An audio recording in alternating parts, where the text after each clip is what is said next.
Welcome to today's web seminar on career and technical education on our state's community college campuses. This is Simone Turek. I'm the Associate Policy Director here at John Burton Advocates for Youth. Thanks so much for joining us. You'll see on the screen here, I'm going to move us along, all of the technical information. And if you've been on our past webinars, I know this is a broken record, but we do recommend calling in using a telephone versus listening through your computer speakers. If you have any kind of audio issues, usually you do tend to get better sound on the telephone. So go ahead and give that a try if you have any audio issues with your speakers. And once we go past this slide, this information is on your control panel on the right-hand side of your screen. You'll see a number of different kind of drop-downs. If you go to the audio section, it'll show you your call-in information. So once this slide goes away, you can still access that. We love to get your questions. We'll do a Q&A at the end. So please, throughout the presentation, do submit questions in the questions box. You just type them in and you click send, and I'll get them and I'll be collecting them. And then at the end of the web seminar, we'll do a Q&A. And then lastly, we always post these materials, meaning the presentation itself and then the recording of the presentation on the John Burton Advocates for Youth website. That you can see that on the screen, jbaforyouth.org. But we do also post these from the post-secondary education training series, these trainings, on both the THP Plus website and the California College Pathways website. So if you've been accessing them there, you can continue to do so. But any web seminar that our organization does will be on the past trainings on our JBA for Youth website, so you can always get them there. So this is I'm sad to say, this is our 7th and final web seminar in a series focused on post-secondary education and foster youth. And it's really been such a pleasure featuring this series, and I'm so excited about this final web seminar. And feels like, just a culmination of all of this wonderful information that we've got from all of our wonderful panelists here. Kind of this last training, we're going to focus, a lot on. It's going to be focused on our community colleges and what is available at our community colleges, and such an important topic. But before I introduce our wonderful speaker, I'm just going to say a few more words, and then I'll jump off. We don't have any future webinars planned as of yet, but if that changes, we will send everyone an email and let you know. And you can also always take a look at our website, jbaforyouth.org, and look under upcoming events and trainings to kind of just see what we have in store. And anything upcoming will be there.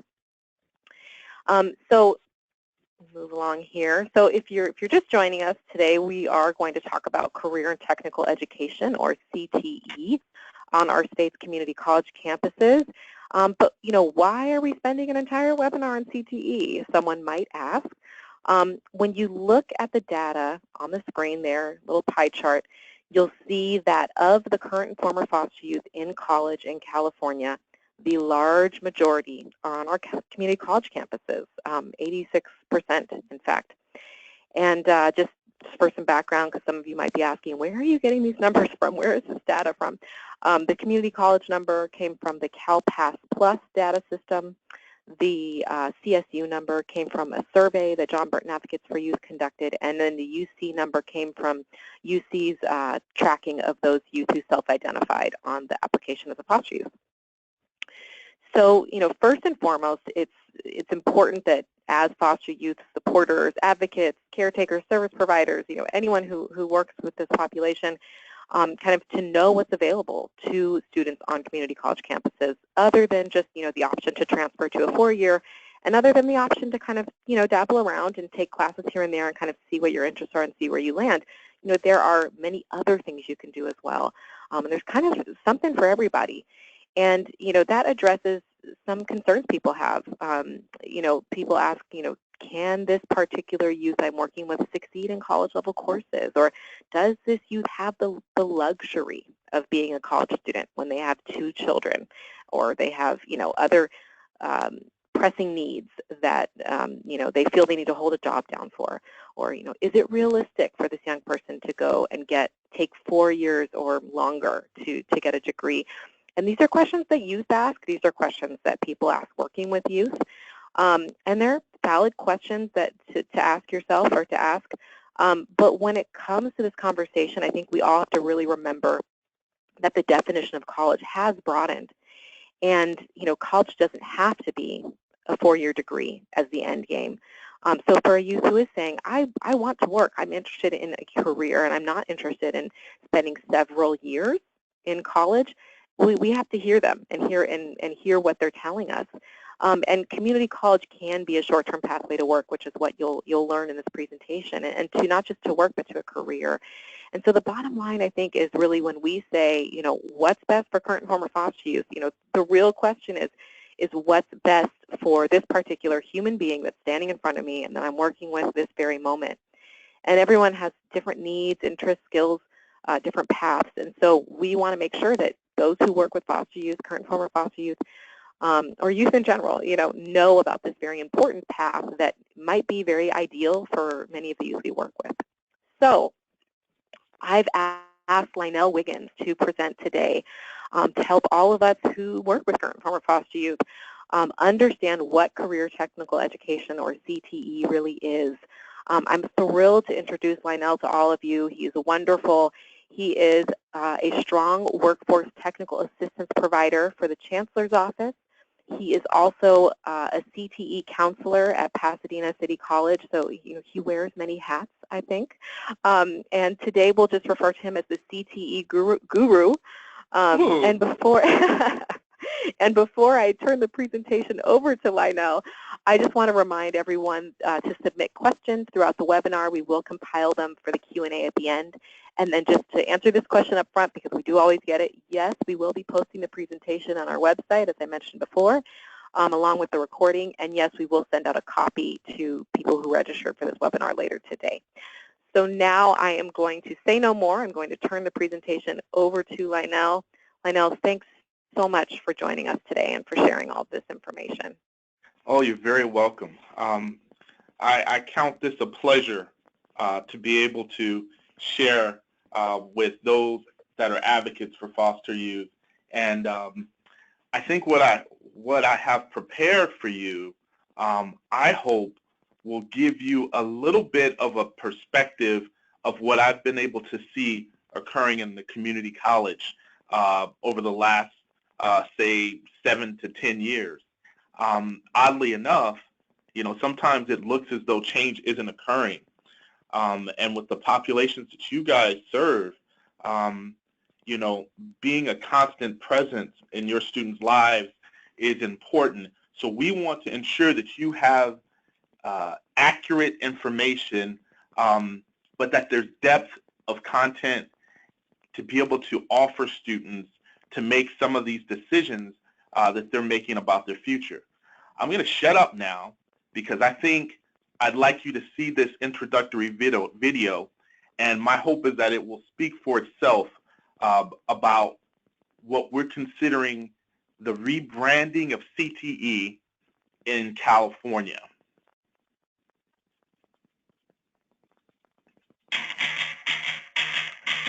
They say there's one path to success. We say there's many. They say college is a noun. We say it's a verb. They say debt. We say why. They say it's about individual achievement. We say it's about community and collaboration. California Community Colleges Career Education. Choose from over 200 different career programs, each providing the hands-on training and skills you need for the career you want. All taught by instructors and professionals who do. California Community Colleges. Learn by doing. So, interestingly enough, I think the populations that we serve, and I count myself as a part, hopefully I can be considered an honorary advocate because your students hold a special place in my heart. The populations that I've worked with within the community college system are very comparable and similar in terms of the challenges and barriers that they face. And CTE programs offer of a wide variety of opportunities for people to progress within career paths and make beyond living wages in the state of California with a sense of a progression or structured type of career pathway. So I'm going to take a little bit of a step back and look at some of the core tenets that sort of are helping to reform our system.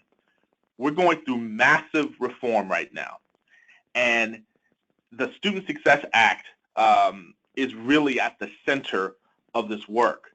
As you can see, those little images at the top, the Student Success Task Force recommendations really were critical in ensuring that we were able to really move towards transforming our system.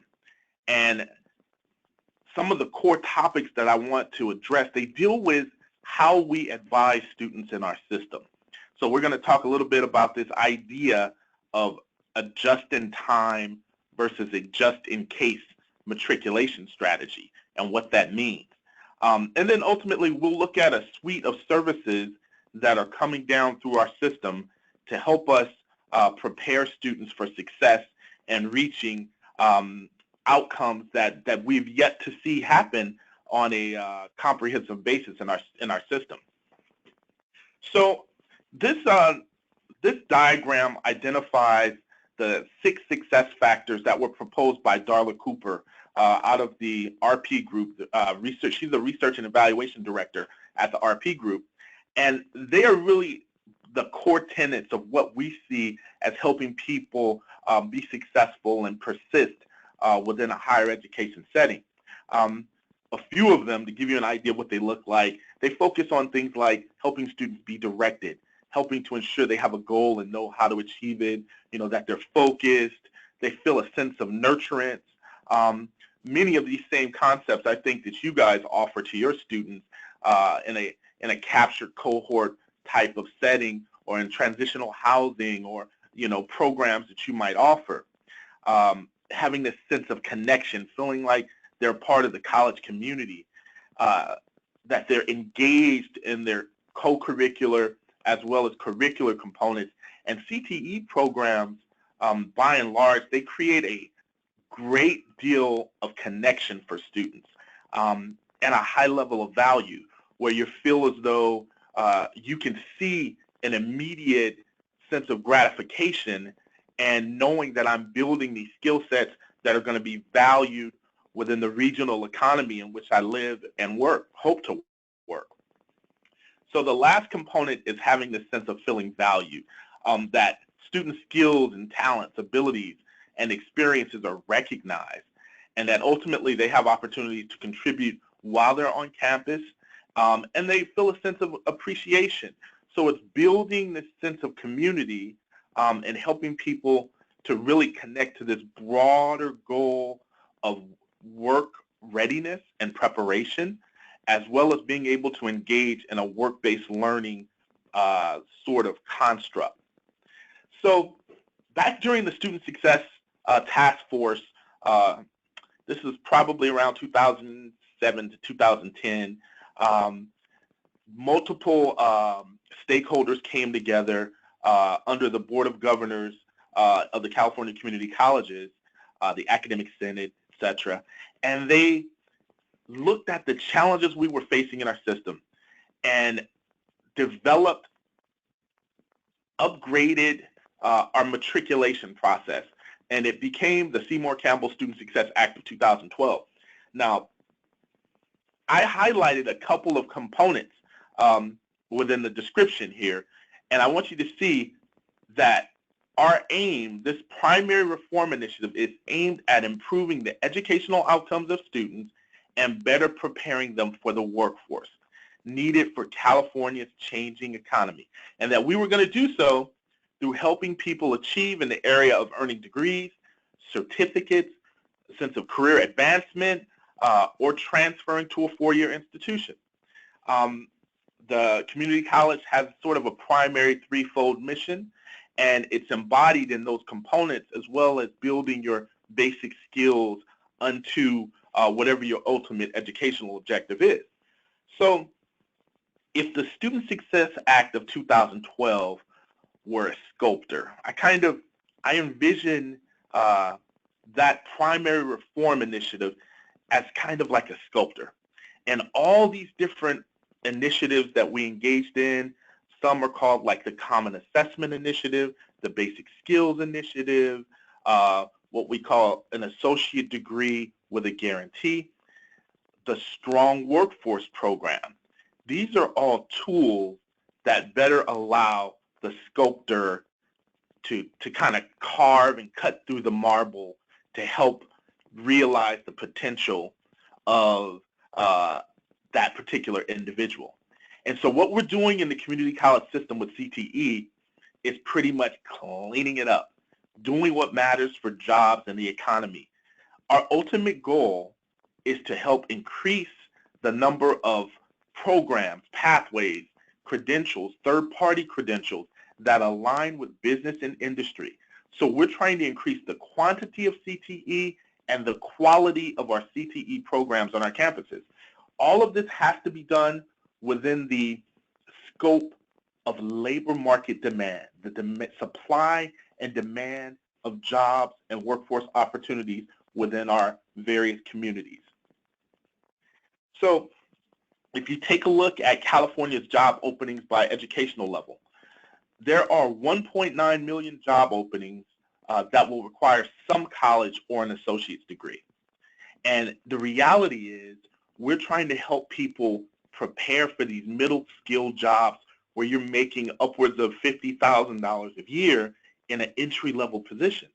And so for us, it's about alignment. It's about helping to people within various regions within the state understand the regional opportunities that exist by way of jobs in that sector. So we're unlocking the data. We're giving practitioners more information to help their students make informed decisions. There's this move to this concept of what's called guided pathways. And within that construct, you have community colleges that are sort of pulling back the covers and making the path clear to reach certain outcomes. For the most part, you guys all know, when you go to a community college website, oftentimes you don't understand how to get to where you need to get to. So what about the average student? If the average student doesn't understand, we really need to take a deeper look at what our outward-facing message is to communities and various institutional stakeholders. But ultimately, we're trying to help focus on jobs and focus on completion. So to do so, you kind of have to look at all of the educational goals within the community college. So what you have here, if you go to any community college website or you complete the CCC Apply application, you'll see these educational goals. Prepare for a new career, advance in a current job, career. I consider some of them to be skill attainment and others to be like a core task within an adolescent's life that's progressing toward adulthood. So discovering and developing a sense of your career interests, that's sort of like a core task for me, right? And other elements pertain to developing skills within a certain area. So you might see in some of these items, you see 2 asterisks, you might see 1 asterisk on some, such as number 10, maintain a license. The reality is it's very important for students to know what they're looking for when they complete their application, because that little decision transitions them into a position whereas potentially they may not be able to get financial aid because they selected an educational goal that does not allow you to earn financial aid, such as if you look down at the bottom there, only certain educational goals are eligible for financial aid, and they require you to complete the matriculation process of submitting an application, taking your assessment test, seeing a counselor for advisement, and receiving a abbreviated educational plan, those types of activities. So it's very important coming in that we help students realize that they select based on a broader sense of their interests. And that's really part of the major shift within the community college system. We're trying to help people have more information about careers and not just transfer opportunities. So if I help you transfer, you might get to a university, but you still haven't settled that core issue of what your ultimate interests are and how you can translate your interests and values to a potential satisfying career that you might want to build into something else, right? So to do so, we offer a number of student services in the community college system to help students feel that sense of support along their career trajectory, along the lines of what I identified in the beginning of the presentation with the 6 student success factors, right? And here you guys can come back and go directly to some of the Chancellor's Office links that identify these programs such as EOP&S, such as, of course, you guys know about the foster and kinship care education programs on many of our campuses, student success and support programs. These are all pertinent programs that support students, but I'm going to show you a little later how we're operationalizing all this information, and it will be beneficial to you as an advisor to help students learn this information in a way that's beneficial, that's more process-oriented. We have a new pathway tool that I think you'll find quite helpful. So part of our reality is we have to deal with our own.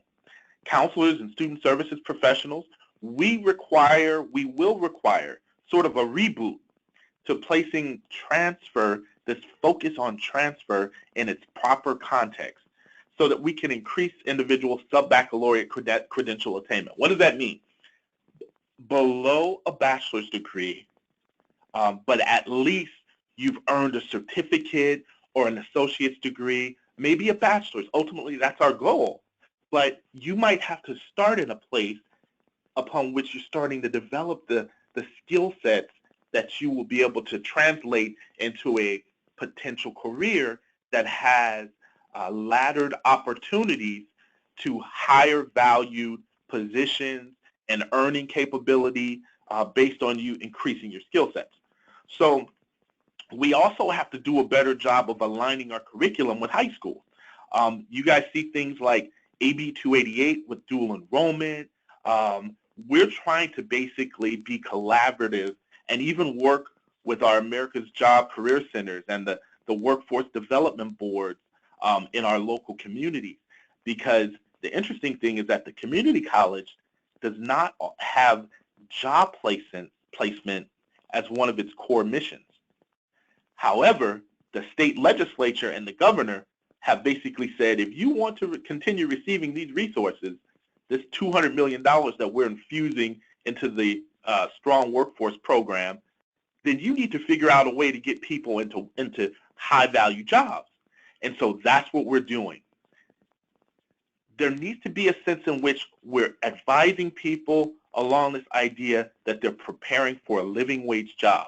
So I'm going to show you a little later on how you can use the living wage calculator developed by MIT individuals to help people within their state, within our state, identify a viable career path.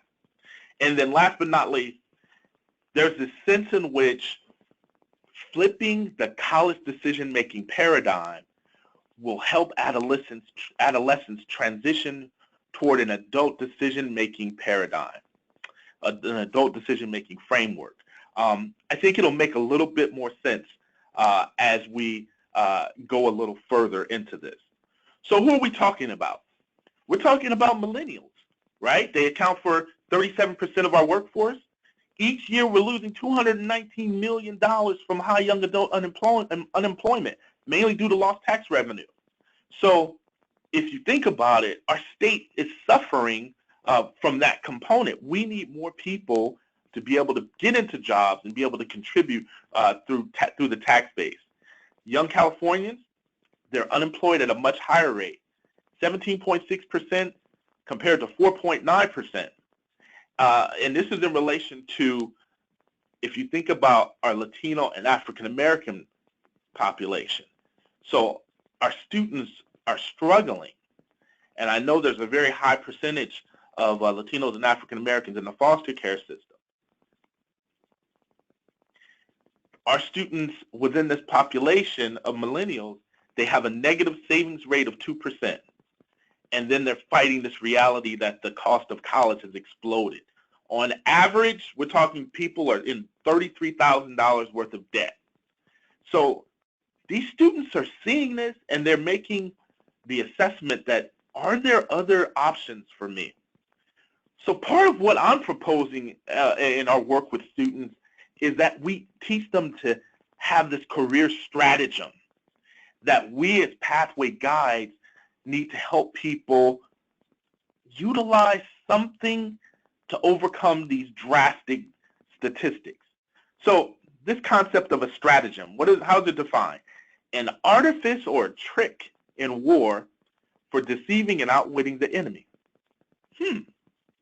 Now the reality is, I think many of our students are in a battle for their life.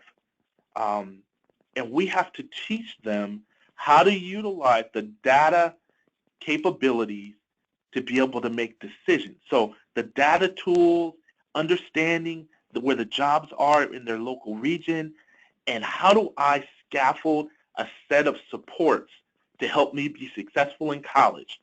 How do I get serious about this? You know, how do I build that sense of agency where I understand I don't have time to play around?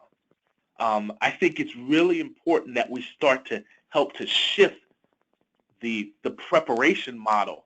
So part of what we're doing in the community college system, we're going down to the high schools and we're saying, we're here to help you develop a broader sense of a college-going culture. And through efforts like AB 288 and dual enrollment, high school articulation, where students can earn articulated college credit, we're trying to help prepare them at a younger age for the realities of what they'll face. What they'll face when they get here. I'm going to shoot through this one. As I was a part of the Board of Governors Task Force on Workforce, Job Creation, and the Strong Economy, and during that time, we talked to a lot of millennials out in the field, and this is what we heard from them. They recognized that they had a skills gap. When they applied for jobs, employers told them that they needed to prepare within certain areas, and there was this sense in which, you know, they didn't just want to prepare for that entry-level job. They wanted a deeper perspective of what they could get into down the road. You know, they wanted to see these laddered opportunities and how they would be able to start at one point and progress further down the line. So we had this conceptual framework of how people were progressing in the back of our minds, and then we had to come to terms with where we were currently in our state. Take a look at these numbers. These are the number of students in our system that transfer to Cal States as well as the University of California. Let's take 2014-15, 73,807 students. 2014-15 on the right, these are students that transferred to in-state private institutions and out-of-state institutions. If you put those two numbers together for 2014-15, comes to about, I'd say about almost 103,000 students. So 103,000 students transferred in 2014-15 out of 2.1 million. Let's get some perspective here. There's something wrong. You want to know why the community college is being shocked into making major reforms? That is a pretty clear picture right there. What's going on with the rest of our students? And so what CTE seeks to do is really give people a practical set of tools to learn how to approach this concept of adult decision making. I'm going to show you guys a quick video that's going to explain this concept a little further. It's quite shocking when you think about it. Ask any adult to describe how they approached 3 significant life choices: their major, their college, and their career. Ask them to recall, in order, which they chose first, second, and third. They'll probably tell you that the first thing they chose was the college they wanted to attend. Perhaps they picked a parent's alma mater, or one based upon location. And after choosing a college, most settled on their major, but usually not right away. And that choice is too often driven by current interests or the persuasion from a friend to declare the same major. Finally, somewhere near or even after graduation, they then picked their career. They embarked onto the job market expecting to get hired given their education. But in today's economy, that is a rude awakening for students and parents alike. 33% of college graduates are still underemployed, well into their 30s. Most graduating high school students today make these choices in the same order. But when we ask self-aware, mature adults what the selection order should be, they respond without hesitation. Choose an initial career first, a college major second, and the college itself third. This order just makes sense. Your career choice dictates what major to pursue, which in turn helps identify the best college or training choice. Our educational system is very well intentioned, but incredibly misaligned. The truth is, the pendulum has swung too far toward college preparation and away from career preparation.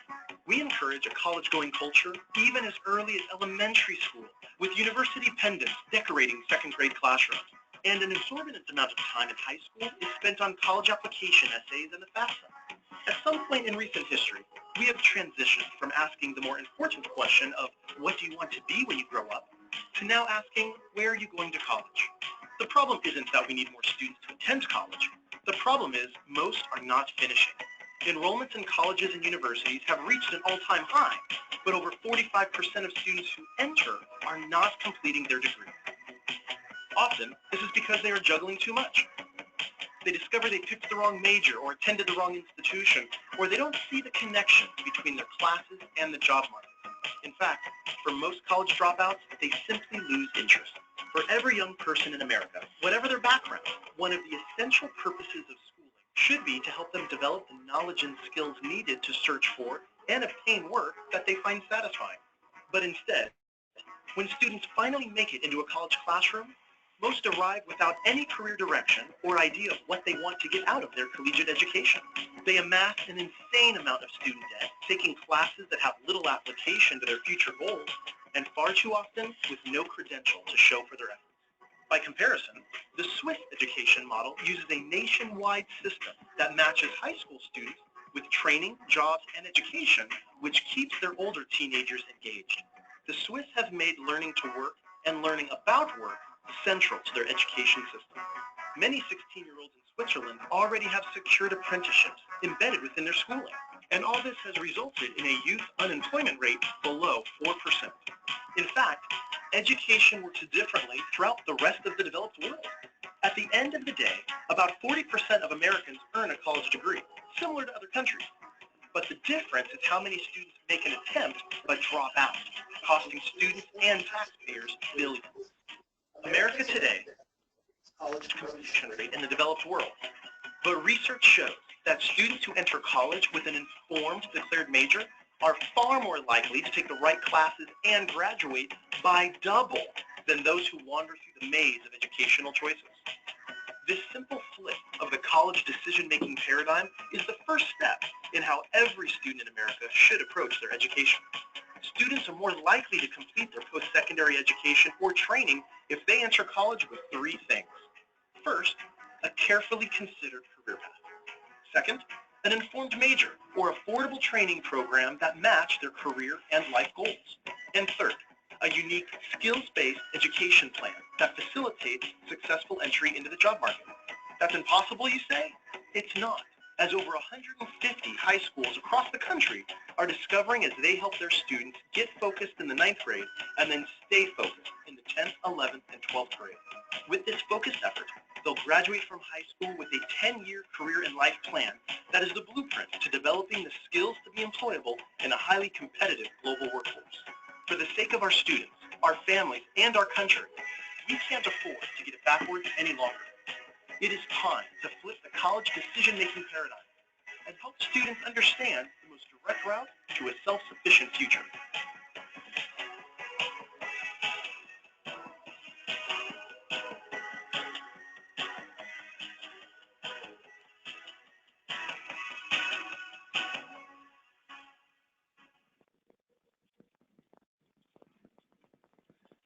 So I love that music in the background. I have you. Of course, I know some of you are bobbing your heads to the side, but the content within that video, I ask that you go back and spend some time considering it. In the current structure of my presentation screen, I can't really see if you guys have any questions. So Simone, feel free to cut in if you need to. We do have questions. We do have questions, but I think we can save them for the end. So if you want to keep talking for about 10 to max 15 more minutes, and then we can do our Q&A. Perfect. Unless this is your last slide. We're getting there. Okay. So okay. I know I'm sorry, you guys. I know this is a lot of content, but I can't even explain to you how much has been going on in the community college system. And between us, even those of us in the chancellor's office who on different levels of this building that we work in, sometimes you become siloed and you need to really communicate with one another to ensure that there's an integrated effort. One of the efforts that's being spearheaded through our new chancellor, Eloy Oakley Ortiz, is California Guided Pathways. This, if the Student Success Act and the Strong Workforce Program are seminal efforts within our system, Guided Pathways would be a level higher. It is an overarching structure that allows colleges to look at how they're doing, how they're communicating the message of what we do to students. We are pulling back the covers, looking at how program content is explained. Can people find how to get to where they need to get to on our websites? Is the college catalog, is it clear, coherent? Can people use it? So Guided Pathways uses this framework where if you look at those 4 columns, those are like the 4 tenets: clarifying the path, entering the path, and staying on the path, ensuring learning is occurring. So it has assessment elements integrated into it. And you can see some of the core areas. If you look over to the right, navigating the present, it's this idea of looking at who's currently in our career pathways and who are these students? What are some of the challenges that they're facing? How can we help them be more successful? How do we envision what tomorrow looks like? Well, for us, that means making these career pathways visible, clear, ensuring that there are connections to business and industry, and that our students are getting hired by companies that are parts of our advisory committees and other efforts. So when you consider these 4 pillars, I want to identify a few special programs that would fall under each one to give you an idea of some of our actual outcomes from these reform efforts. So how are we going to clarify paths to student end goals?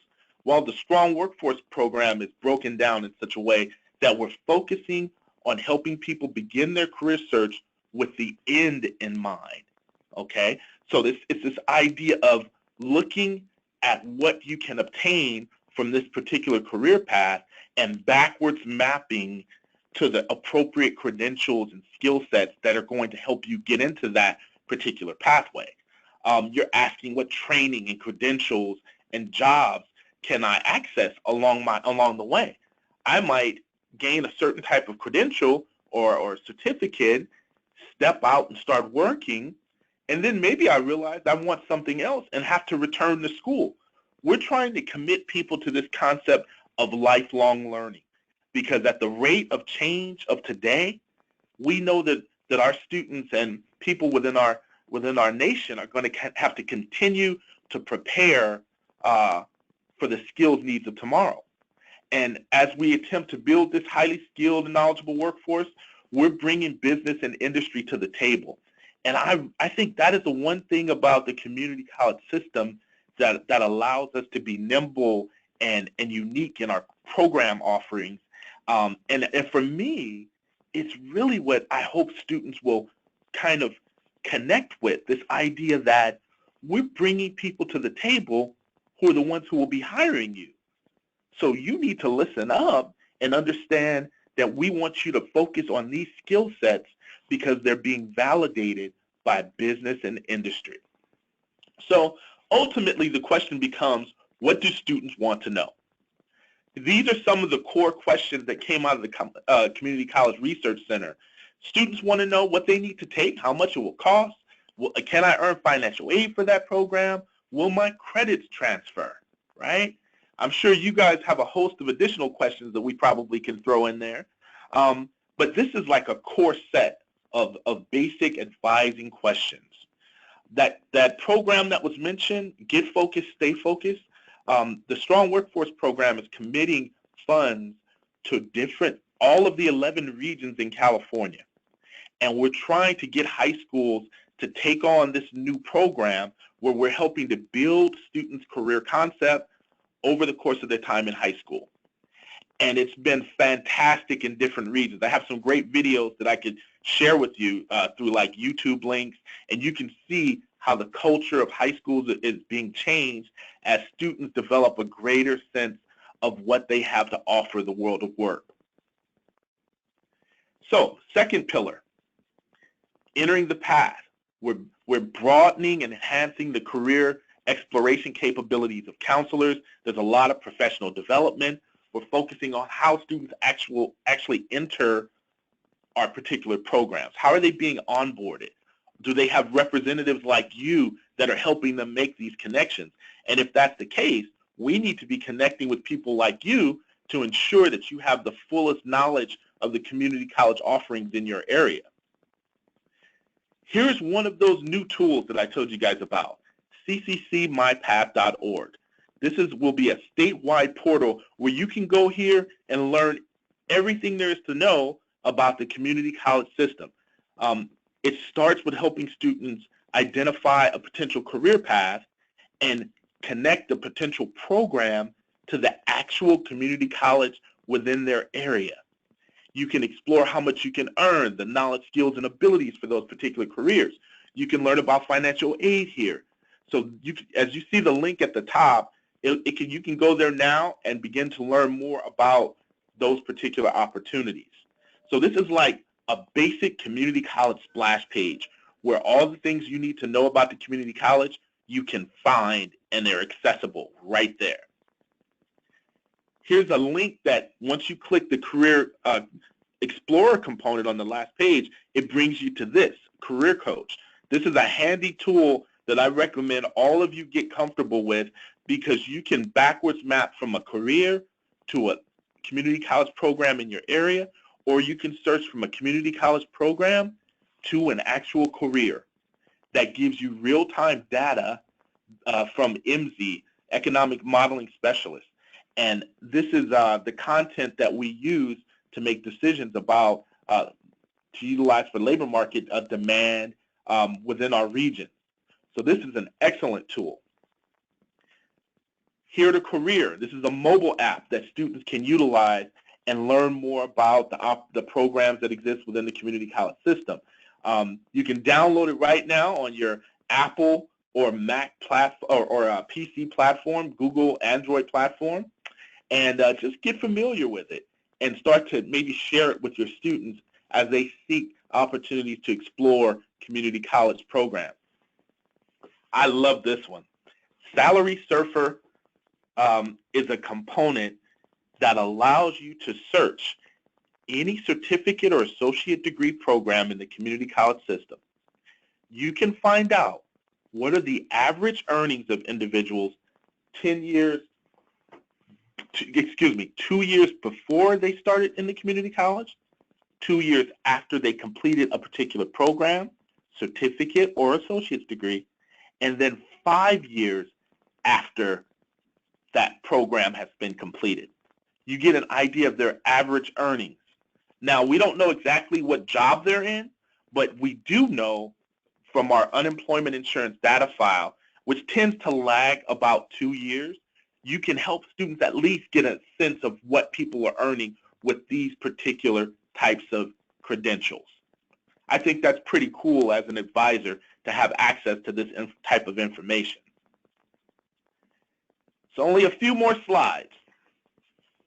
There is a major focus on building employability skills through the general education curriculum and through our CTE programs, focusing on things like internships, job readiness preparation, like contextualizing English and math within an actual CTE course. We're trying to meet the students where they are and connect them with opportunities to develop practical, applied-based knowledge. I think this is critical. One of the most stellar programs that you have access to right now is a program called the New World of Work. This is an open educational resource where you have full access to the curriculum, free. Those are the top 10 essential 21st century skills, and it has lesson plans, PowerPoints, video components. If you go to that website, you will be able to have access to all of these resources, and we're integrating them into the community college system through the CTE programs on various campuses. And we're able to bring trainings to certain regions.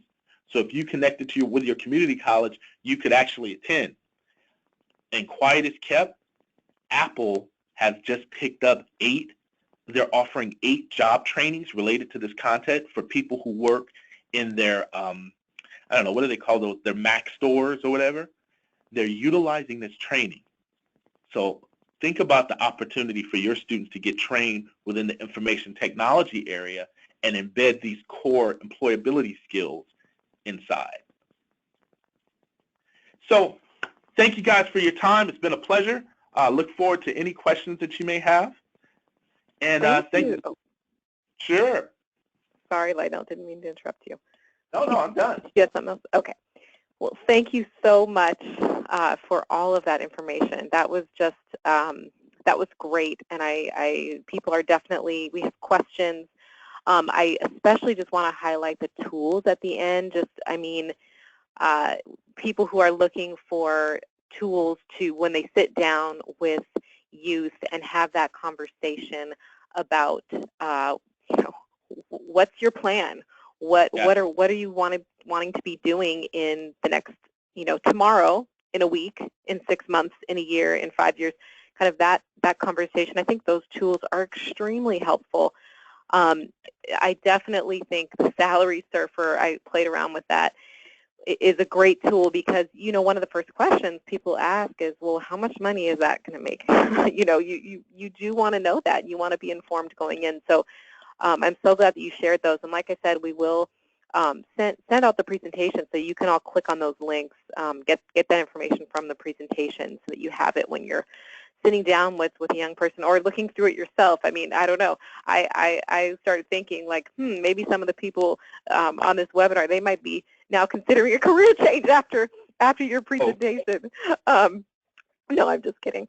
But no, it was great, and it's really good to know about all these changes happening at the community colleges and kind of seeing where we're headed and kind of feeling like we're part of that ship that's moving and staying in the know about that. So I'm going to move into questions. They're kind of all, you know, they're a bit all over the place. It's a range of questions, and we always say if there's a question we can't answer, we will get to you at a later date and get that answer for you. So the first question is, I've observed that a lot of the CTEs that youth want to be in are the impacted ones. So they're, I guess, the popular ones. Are there plans to address this? So I guess, Lionel, you talked about kind of quality and quantity changes to CTEs. Are there plans to kind of expand on some of those? You know, some of the best things that we can do about impacted programs is try to get students to consider these opportunities earlier. So, and I'm talking in high school, start taking classes. Many of them have prerequisites. So start to try to complete some of those prerequisites. while over the summer, while you're in high school, through dual enrollment opportunities, looking for different ways to supplement your application through volunteer experiences. Like we see a lot of this in the health sciences programs, and there are always ways to gain extra points for your application. Just being a foster care youth student, honestly, for many of our programs, gives them an extra point, believe it or not. Okay. As part of the formula for many of our programs. Okay, and I'm gonna push you a little further on this question. This is my addition to it. So a lot of the people that are on the webinar today, they work with older youth, so youth that they've been out of high school for a couple years. Maybe they might be 21, they might be 19, 20, 21, but they might also be like 23 or older. And they're meeting this youth for the first time. They're sitting down with them. This young person already kind of, has lived their life. They might have a child. They might they might have lost their financial aid. There's a number of kind of challenges they might be presented with. Kind of when they say, oh, okay, wow, I just found this CTE right here, this program. This is what I want to do, and it's impacted. What is your kind of suggestion there? Any advice? No, that's a great question. And that's when I start to look at community-based organizations and the state workforce system. Okay. They have dollars to assist students with training as well, particularly out-of-school youth. 75% of some of their funding in certain areas, I don't recall which title that is for 16 to 24-year-olds that are out of school.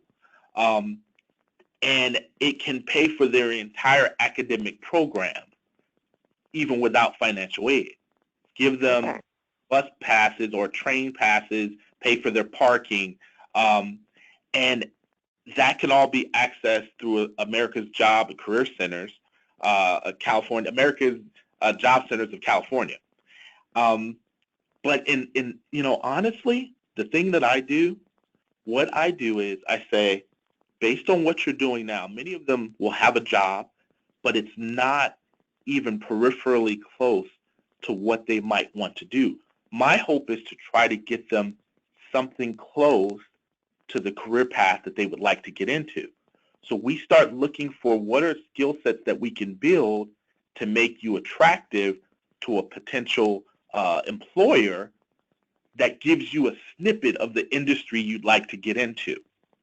And then we scaffold your preparation to applying for that program. It could be coursework that you need. It could be some type of third-party credential. It could be volunteering a few hours to get an idea of what that field really is.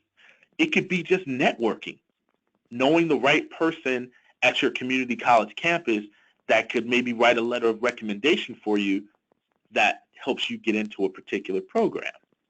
You know what I mean? Yeah. All right. Well, I'm going to move on to the next question. And this one you answered in your presentation. It was submitted kind of prior to this point in the presentation. But I'm going to ask it because I want to underscore what you shared. The question is there one place where we can see all CTEs available in the state? But you talked about, I think, CCC My Path as being that, and also the Salary Surfer being great. But does CCC My Path have all of the CTEs that could possibly that exist on the campuses across the state? That's the beauty of this program. You can see them through Salary Surfer, or if you I'm not still screen sharing, am I? Nope, but I can give it back to you right now. Let's do that. Part of this CCC My Path was to give people the opportunity to take a quick assessment. Like, it's as quick as 6 questions, just to get a basic idea of their interests. Am I on? Yeah, but you're showing up twice as a panelist, and so I don't know if it's like, I need to push it to your other. I don't know why you're showing up as a panelist twice, but I can. Because I'm turning it off. I logged on my phone just to make sure things were working. Okay, so now I'm making the other you presenter. There we go. Perfect. So this is that CCC My Path, and if I click Take the Career Assessment, right, 6 questions. Can you see that my box over to the right? I just had to get out of my screen view. I'm seeing the My Path website.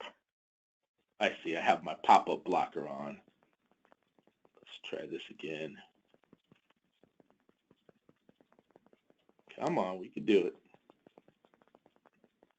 All right. So I'm going to take, you can take the longer 60-question version that probably has a higher validity. But do I like working with my hands? Yeah, I'll say so. Solving problems? Okay. No, I don't want to do theater film. What about advising? Not really. Persuading or convincing? I do like that. Plan activities, organize things, manage? Okay. What level of education are you hoping to obtain? Let's say an associate's degree.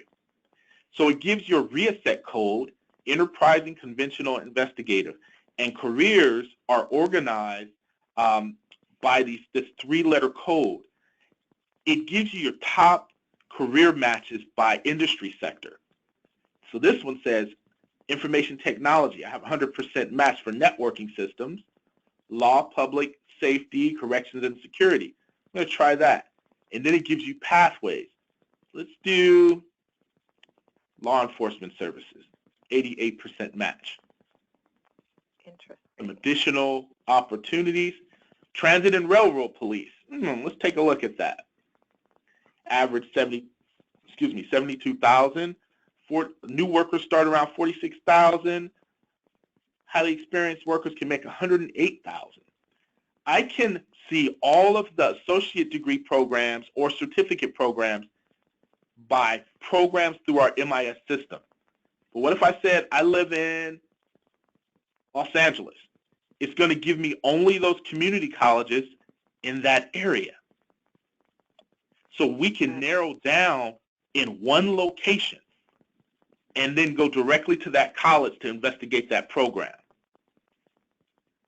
And this link is also in the presentation, right? It is. You can get it through CCC My Path, or you can go directly through the Career Coach component. But look at, you can find data on wages. And this actually answers a couple other questions we got. You know, people said, how does a youth decide on a career? What tools are being used to help expose them to their interest and aptitude? And this seems like the answer to that. This, Here to Career, which would be at their fingertips, more mobile app oriented. They can play around with that. They can connect with, get a sense of the alumni that have come through the community college system. You can ask questions. We're really, this is, I'm telling you, you guys, I'm so excited because these are things that we've never seen before. The state and legislation that's accompanying this work, people are realizing that we've sort of done a disservice to our students. And if we don't get it together now, we're going to be in trouble. Currently, we get reports that business and industry cannot fill the available jobs that they have. So we're trying to help people get the right skill sets to scaffold into these opportunities. We've never had this type of alignment before. And I hope you are excited as I am. And we're willing to help give you guys more information. So yeah, anything we can do, let us know. Okay, I'm going to ask one last question, then we'll close. And this is regards to the second video you showed. It says, I loved that video. But what does that do to financial aid? Many of the scholarships want to primarily fund students who are leaving high school and are incoming college freshmen.